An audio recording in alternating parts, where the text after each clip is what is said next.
Naging mapagdamdamin at totoong pangyayari ang sinabi ni dating Pangulong Duterte sa kanyang opening message sa ginanap na Senate hearing tungkol sa illegal drugs sa Pilipinas. Binigyan ng diin ni dating Pangulong Duterte na wala siyang inuutos na pumatay ng mga Pilipino nang walang kalaban-laban, bagkus ipinunto niya na ang kanyang ginawa ay ayon sa batas at ayon sa kaligtasan ng mga mamayang Pilipino. Sa huli sinabi niya na handa siyang magpakamatay para lang sa kaligtasan ng mga Pilipino. Ating panoorin ang mapagdamdaming pahayag ni dating Pangulong Duterte. Pero bago yan hihingi ako ng iyong tulong. Please like and subscribe para updated ka sa mga susunod na video. Maraming salamat po. Before anything else, Senator, I'd like to thank the committee for inviting me para once and for all malaman natin ang totoo. So, I would like to request sa inyo na huwag ninyo akong ituring president or kaibigan. Treat me as a witness and tignan natin kung lalabas yung totoo.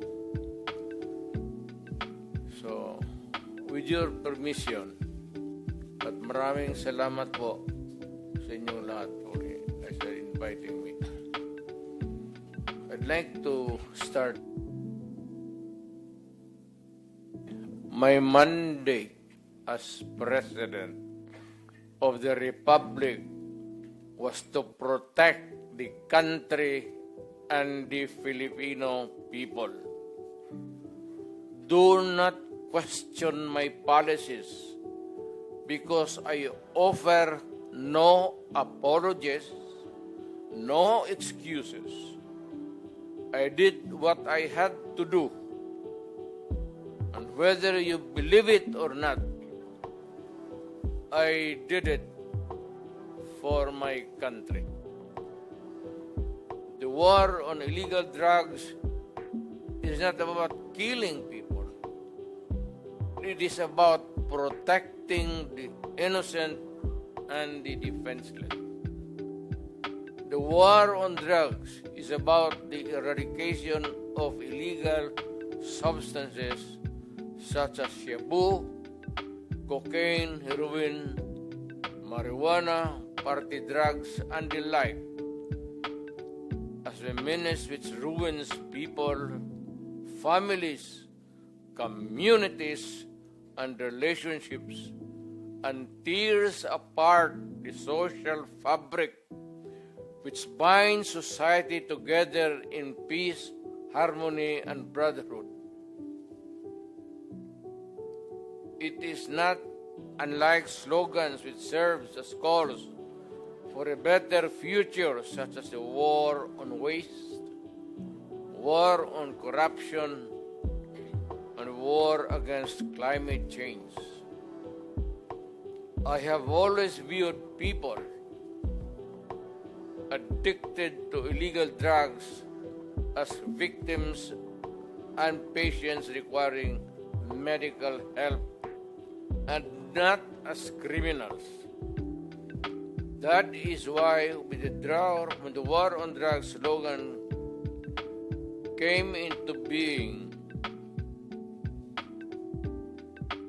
coined first as a message to the people of Davao City to stay away from illegal drugs, but at the same time, I had a drug rehabilitation facility constructed in Davao City, a city government expense, manned by Davao City government doctors, psychiatrists, nurses, and health workers, among others, to look after the complete rehabilitation of those addicted to illegal drugs.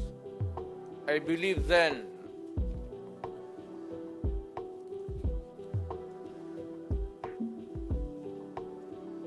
and I still believe now that rehabilitation and not fear of death or incarceration to be the key to the return of the addicted individuals back to the mainstream of a just and forgiving society.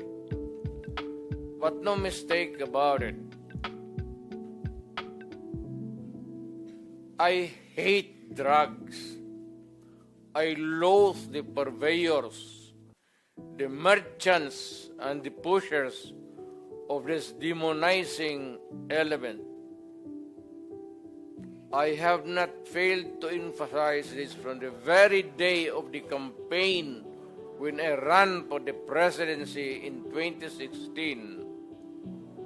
This was my covenant with the Filipinos who believed in me. And to this day, must still agree with what in government have achieved. It is unfortunate that drug-related crimes are on the rise again. Every day you can read about children being raped, people getting killed and robbed.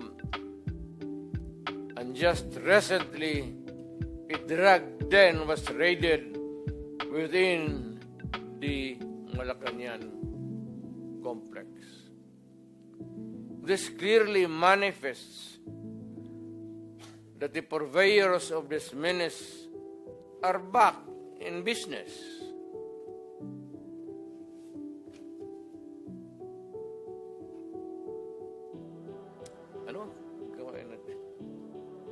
The Filipinos are anxious and distressed. Self-preservation is still the first law of nature. It is instinct. It is recognized in our laws as self-defense. That is why I have always told the police authorities and operatives to be mindful of this basic law of nature. However, I tell them not to abuse their authority and power. Hindi ko talaga pinayagan yung abuso ng pulis o sundalo kailanman sa buong buhay ko and as mayor for so many years and as president. In the guise of protecting themselves. But when your very life is placed at risk and it can be snuffed out in a matter of seconds, then and only then must you act accordingly. Repel the aggression only in self-defense. Alam mo, matagal ako nagturo sa aming bayan sa Police Academy. When I was a prosecutor, to augment my income noon na bago akong nagturo ako sa police. Ang sinabi ko talaga sa kanila, when you are arresting a criminal, you are not supposed to request him to surrender.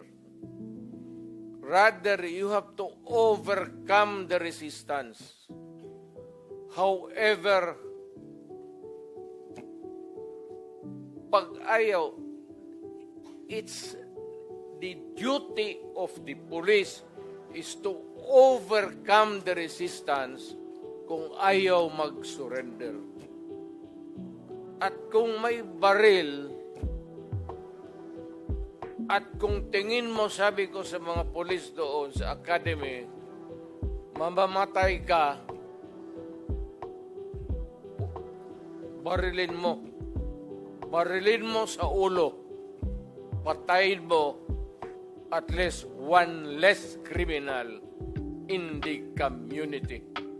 Yun ang utos ko when I was a fiscal and I was a professor doon sa Police Academy.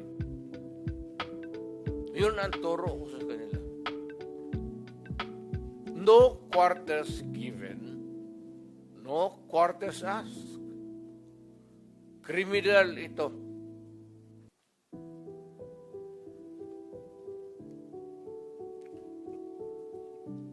Repel the aggression only in self-defense. Do not make orphans of your children and widows of your wives. I don't want that in my conscience as mayor and president. Hindi ko mabigat yan sa konsensya ko. I have warned. But before that, my job as president was never easy. And it was not meant to be. I have tried to do the best I can to address the problem of illegal drugs firmly and without compromise. For all of its successes and shortcomings, I alone take full legal responsibility sa lahat na nagawa ng mga pulis pursuant to my order. Ako ang managot at ako ang makulong, wag yung pulis na sumunod sa order ko. Kawawa naman, nagtatrabaho lang. Yun ang gusto kong sabihin sa Pilipino at mabutit niyaya ninyo ako dito. Once and for all, yan ang gusto kong sabihin sa tao.